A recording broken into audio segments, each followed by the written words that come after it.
Uttarkashi tunnel में crack आया, plan B का सर्वे हुआ, चट्टान से रुकी ड्रिलिंग, अब टनल काटकर लोगों को निकालने की कोशिश।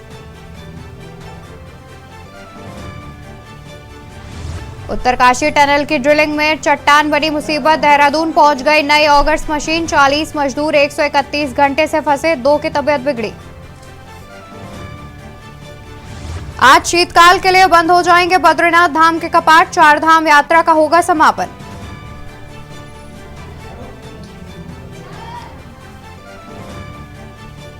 मुख्यमंत्री ने मुख्य सचिव को किया निर्देशित, उत्तरकाशी के सिलक्यारा में टनल को लेकर निर्देश, बचाव कार्य में लगे टीम के सहयोग के निर्देश।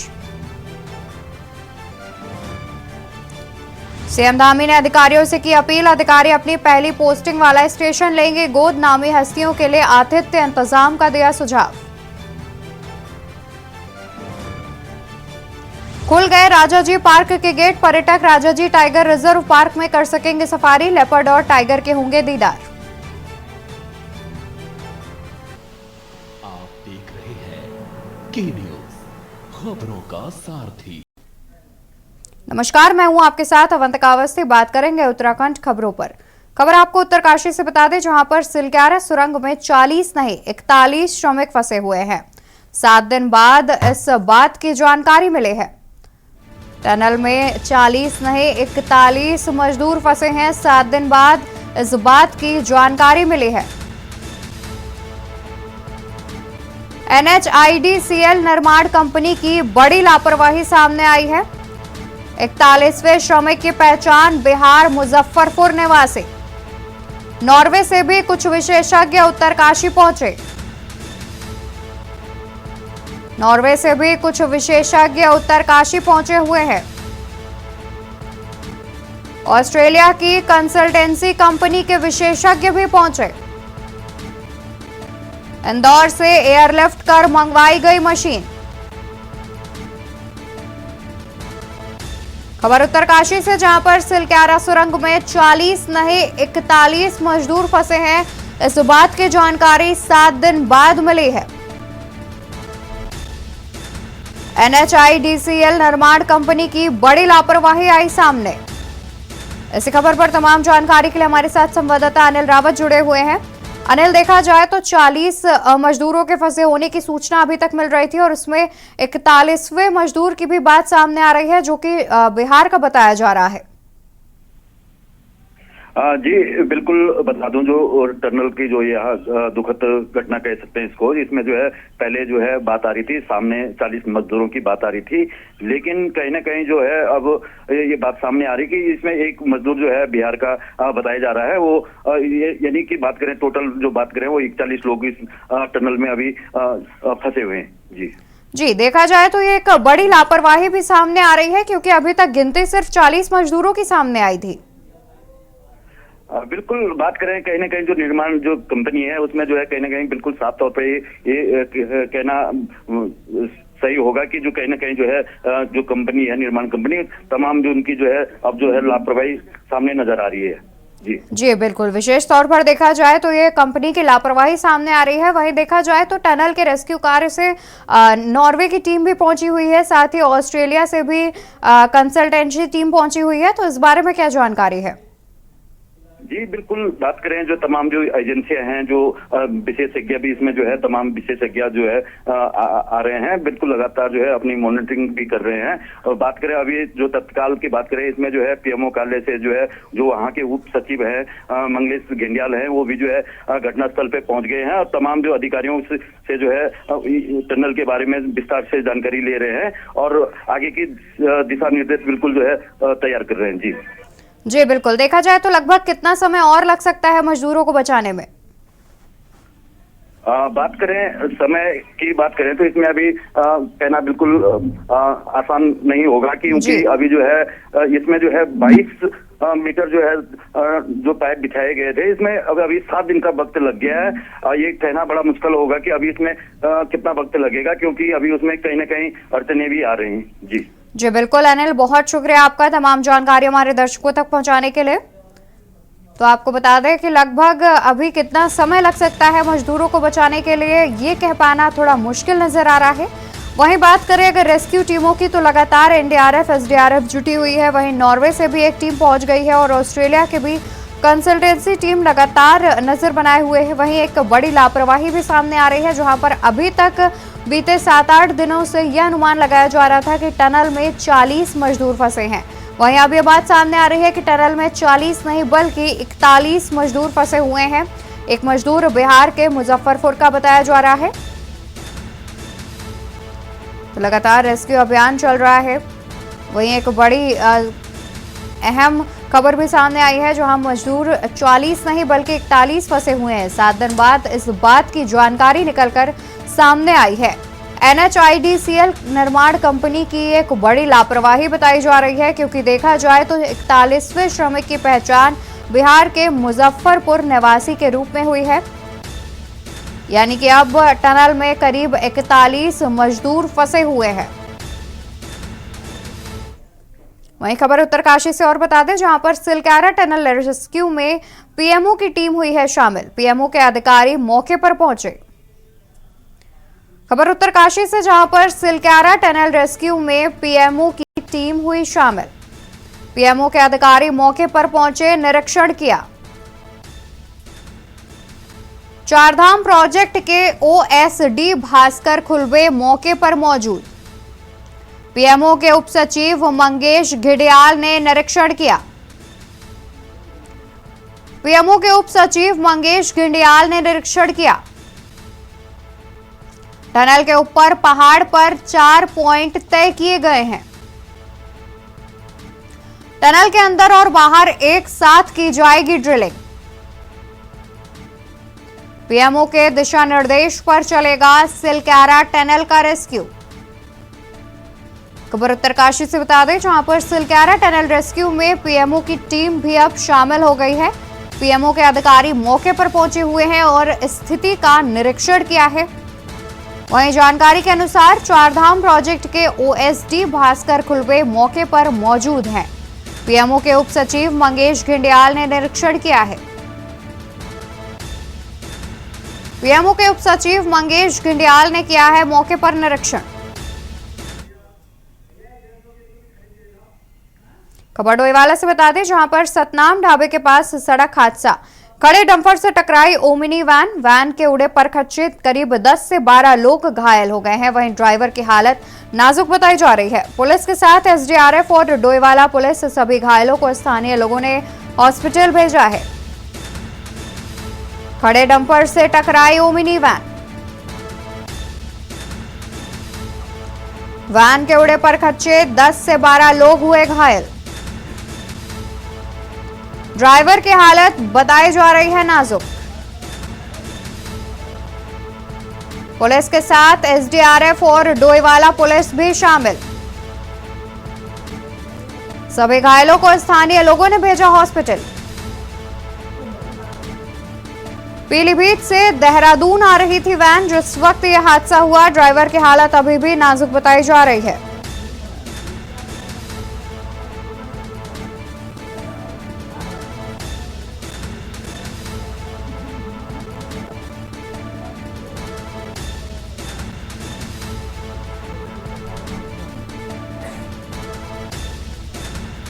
तो वैन के परगच्चे उड़ गए, जहां पर 10 से 12 लोग भी घायल बताए जा रहे हैं। वहीं ड्राइवर की हालत नाजुक बताई जा रही है। पुलिस के साथ एसडीआरएफ और डोईवाला पुलिस भी मौजूद नजर आ रही है। सभी घायलों को स्थानीय लोगों ने भेजा हॉस्पिटल। पीलीभीत से देहरादून आ रही थी वैन। हरिद्वार रोड पर सतनाम ढाबे के पास का बताया जा रहा है पूरा मामला। खबर डोईवाला से, जहां पर सतनाम ढाबे के पास हुआ सड़क हादसा।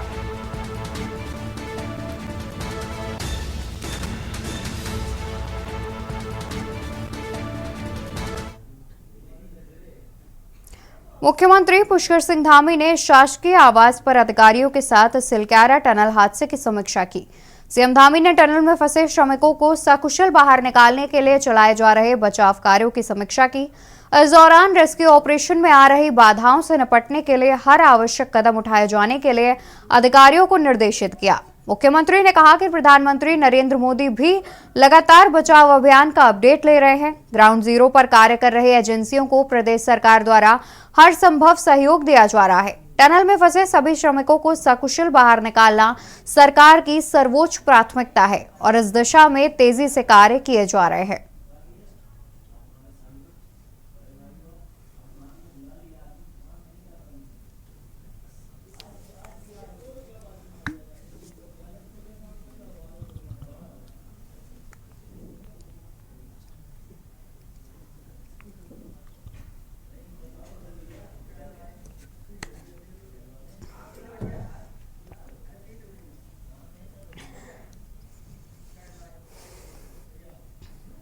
कांग्रेस के वरिष्ठ नेता सूर्यकांत धस्माना ने सिलक्यारा उत्तरकाशी टनल में फंसे मजदूरों की घटना को लेकर सरकार को घेरा और कहा कि टनल में 40 मजदूरों के फंसने की घटना से सबक लेकर जितनी भी राज्य में टनल निर्माण हो रही हैं, उन्हें बिना सेफ्टी ऑडिट के इनका निर्माण नहीं किया जाना चाहिए। उन्होंने कहा कि क्योंकि उत्तराखंड एक हिमालयी और संवेदनशील राज्य है, यहाँ पर भूगर्भीय हलचलें होती रहती हैं। 90 के दशक में 1991 और 99 में हमने भूकंप देखे हैं। वहीं बरसात के समय हमने यहाँ भूस्खलन और भूधसाव और बादल फटने की घटनाएं देखी हैं। उन्होंने कहा कि प्राकृतिक आपदा को देखते और समझते हुए ऑडिट करने के पश्चात ही यहाँ पर किसी भी तरह का कोई टनल निर्माण किया जाना चाहिए।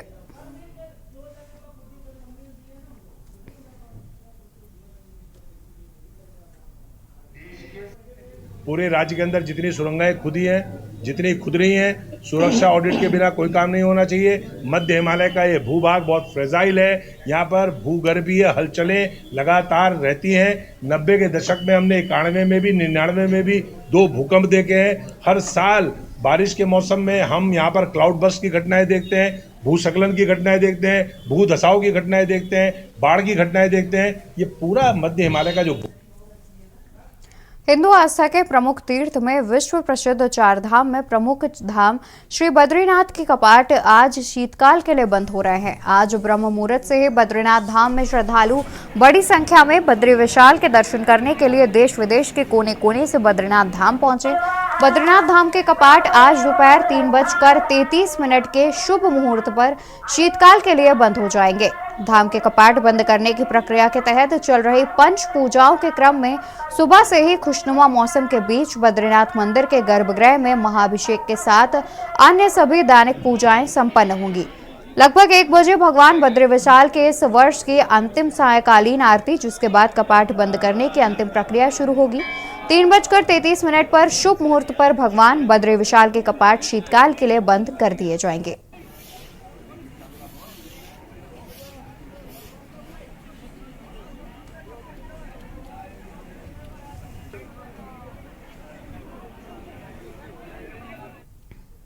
खबर बड़कोट से है, जहां NHIDCL के निदेशक अंशु मनीष खलके ने प्रेस कॉन्फ्रेंस की। प्रेस कॉन्फ्रेंस में बताया कि सिलक्यारा टनल में फंसे मजदूरों को सुरक्षित बाहर निकालने के लिए MS पाइप की स्केप टनल बनाने के लिए ऑगर मशीन की सहायता से पाइप पुशिंग का कार्य प्रगति पर है। अभी तक मलबे के भीतर 24 मीटर की दूरी तक पाइप डाला जा चुका है। रेस्क्यू अभियान की प्रतिधारण क्षमता बढ़ाने के लिए इंदौर से एक और ऑगर मशीन बैकअप के लिए एयरलिफ्ट कर लाए जाने की भी व्यवस्था की गई है, ताकि रेस्क्यू अभियान आबाद रूप से जारी रहे। उन्होंने कहा कि इस काम को बीच में इसलिए रोका गया है कि मशीन को रेस्ट दिया जाना जरूरी है। सूत्रों से जानकारी मिली है कि ऑगर मशीन के आगे कोई बोल्डर या कोई भारी चीज आ गई है, जिससे मशीन को बंद करना पड़ा है।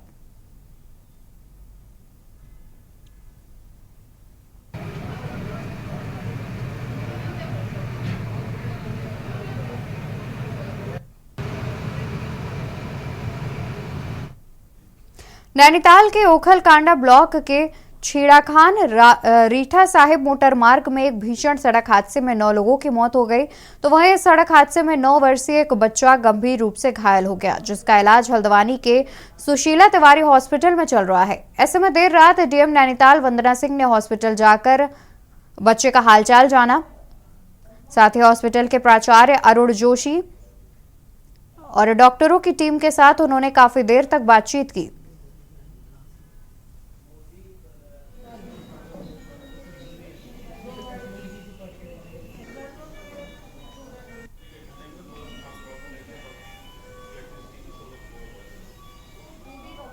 है आज जो छेड़ा खान मार्ग पर काफ़ी दुखद जो है दुर्घटना है। लगभग 11 व्यक्ति उस पिकअप में सवार थे और 9 लोगों की उसमें डेथ हो गई है और एक बच्चा अभी यहाँ सुशीला तिवारी हॉस्पिटल में भर्ती है, जिसको हमने अभी देखा है, डॉक्टर से भी बात करी है। तो बच्चे को बाहर तो ऐसा कोई शरीर पर चोट नहीं है, लेकिन उसको सर में चोट डॉक्टर्स वगैरह बता रहे हैं। और यहाँ रुकेंगे एक छोटे से ब्रेक के लिए। आप देख रहे हैं के न्यूज, खबरों का सारथी।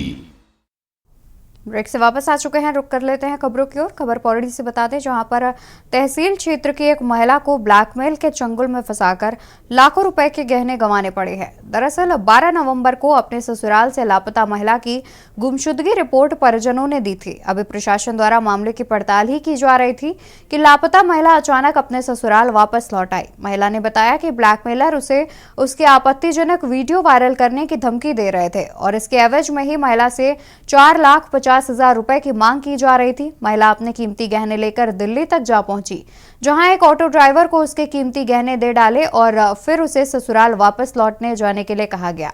महिला के ससुर ने बताया कि 4,50,000 के गहने उन्हें गंवाने पड़े, जिस पर अब तहसील प्रशासन ने पूरे मामले की जांच शुरू कर दी है।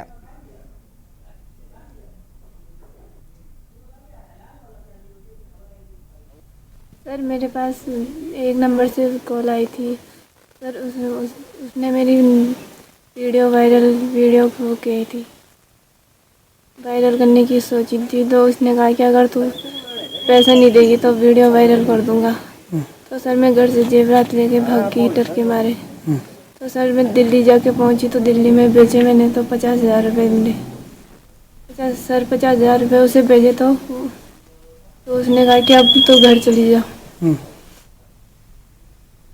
खालपुर की एक गांव का है, मुनेसर क्षेत्र का, और एक महिला की सूचना गुमशुदगी होने की सूचना प्राप्त हुई कि ये 12-13 तारीख से लापता है और जो है 14 तारीख को उसकी एफआईआर दर्ज की गई गुमशुदगी में एफआईआर दर्ज करके जो है वो महिला अपने आप ही अपने घर में आ गई है और उसका मेडिकल राज्य पुलिस के द्वारा करवाया जा रहा है और 164 का बयान मजिस्ट्रेटली के करवा रहे हैं।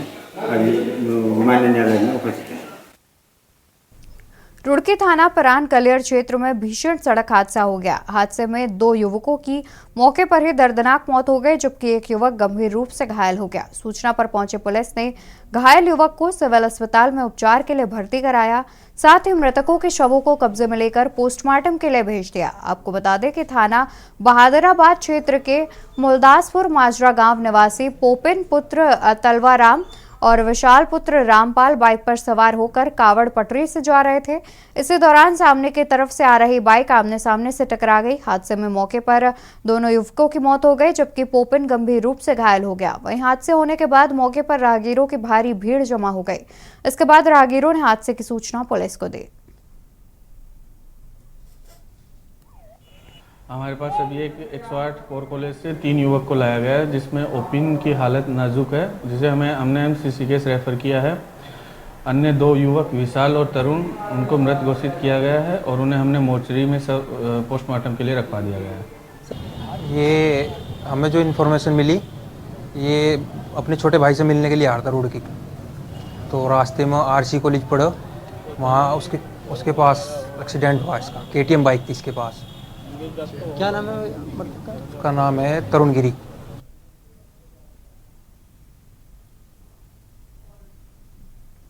डोईवाला के माजरी ग्रांट क्षेत्र में किसानों ने संयुक्त किसान मोर्चा के बैनर तले बैठक कर सरकार के खिलाफ आंदोलन की रणनीति बनाते हुए गन्ना मूल्य शीघ्र घोषित करने की मांग की और आने वाली 26, 27, 28 नवंबर को देश भर में ट्रेड यूनियनों के होने वाले आंदोलन को लेकर रणनीति बनाई। डोईवाला के गन्ना किसान प्रीतम सिंह ने कहा कि सरकार किसानों को उनकी फसलों का सही मूल्य नहीं दे पा रही है। किसान को उनकी फसल का लागत मूल्य भी नहीं मिल पाता। किसान फसल उगाता है और उसे बीमारियों से, कीड़ों से बचाता है, पर उसका सही मूल्य तक उसे नहीं मिल पा रहा है। किसानों ने सरकार से कम गन्ना मूल्य 500 रुपए प्रति क्विंटल की मांग की है।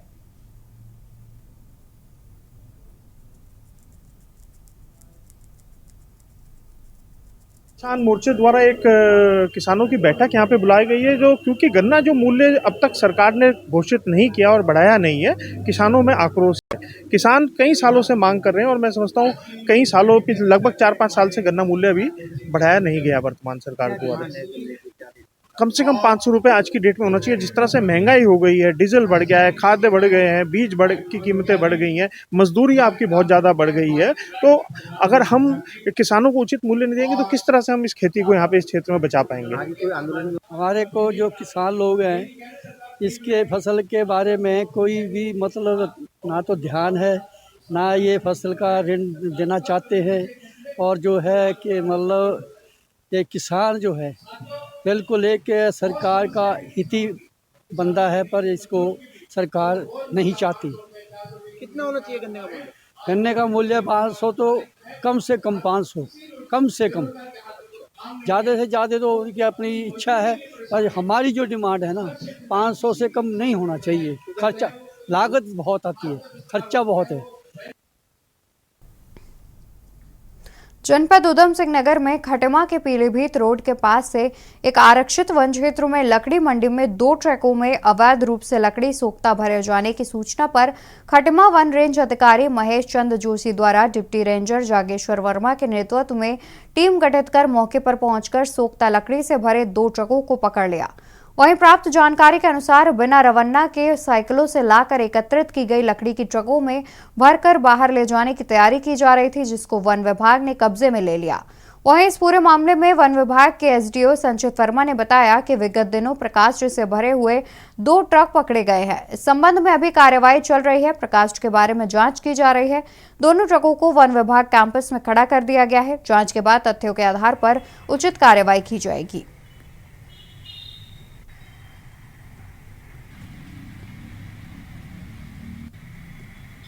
सर, विगत दिवस हमारे सबऑर्डिनेट स्टाफ के द्वारा 2 प्रकाष्ठ से भरे हुए ट्रक पकड़े गए हैं।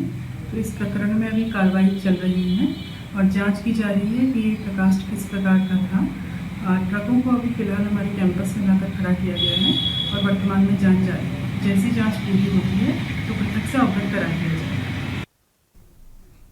पौड़ी में नगरपालिका चुनाव की तैयारियों को पूरा करने में प्रशासन जुटा हुआ है। चुनाव नजदीक है, ऐसे में नगरपालिका क्षेत्र में वार्डवार जनगणना के लिए संगणकों को प्रशिक्षण दिया जा रहा है। एसडीएम पौड़ी स्मृति परमार ने वार्डवार जनगणना के लिए तैनात संगणकों को घर घर जाकर पारदर्शिता के साथ मतदाता सूची तैयार करने के निर्देश दिए हैं। इस सर्वे को पूरा करने के लिए संगणकों को आवश्यक सामग्री उपलब्ध करा दी गई है, जिन्हें पारदर्शिता के साथ मतदाता सूची तैयार करने को कहा गया है।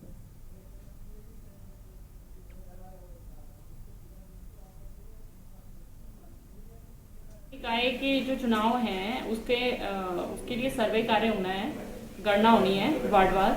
तो उसी में हमने पहले वार्डवार हमने संगणक और सुपरवाइजर नियुक्त किए थे और आज उनके हमारे द्वारा उनको प्रशिक्षण दिया गया और निर्देश जारी किए गए हैं। खबरों में मेरे साथ फिलहाल इतना ही। ऐसी तमाम जानकारी के लिए आप देखते रहिए के न्यूज़ इंडिया। नमस्कार।